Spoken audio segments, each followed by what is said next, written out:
এটা যে রমজান মাসের শ্রেষ্ঠ রাত শুধু তাই নয়, সারা বছরের মধ্যে এটা হচ্ছে শ্রেষ্ঠ রাত।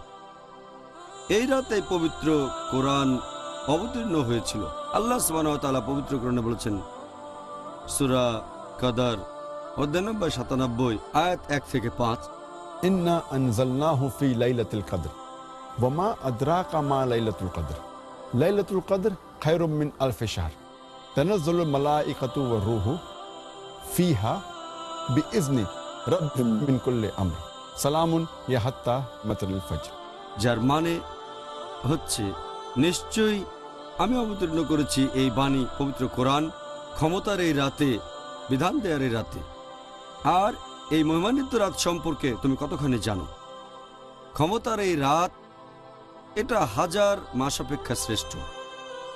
এই রাতে ফেরেশতাগণ এবং রূহ তারা তাদের প্রতিপালকের অনুমতিক্রমে অবতীর্ণ হয় প্রত্যেক কাজে। শান্তি বজায় থাকে সকাল পর্যন্ত। তাহলে কোরআনের এই আয়াত থেকে আমরা জানতে পারি যে এই রাত লাইলাতুল কদর, ক্ষমতার রাত, বিধান দেওয়ার রাত, এটা সারা বছরের মধ্যে শ্রেষ্ঠ রাত। আর এই রাতেই পবিত্র কোরআন নাজিল হয়েছিল। আরও বলা হয়েছে এই ক্ষমতার রাত রাজকীয়, অনেক শ্রদ্ধার, মহিমান্বিত। যদি এই রাতে কোনো ভালো কাজ করেন সেটা হাজার মাসের কাজের চেয়ে অনেক বেশি ভালো কাজ হবে। এখন হাজার মাসকে ১২ দিয়ে ভাগ করেন, সেটা হবে ৮৩ বছরেরও বেশি।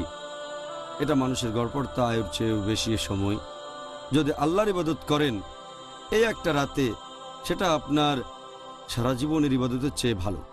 এছাড়াও বলা হয়েছে যে এই রাতে ফেরেশতাগণ এবং রূহ পৃথিবীতে নেমে আসেন আল্লাহ সুবহানাহু ওয়া তাআলার অনুমতিক্রমে।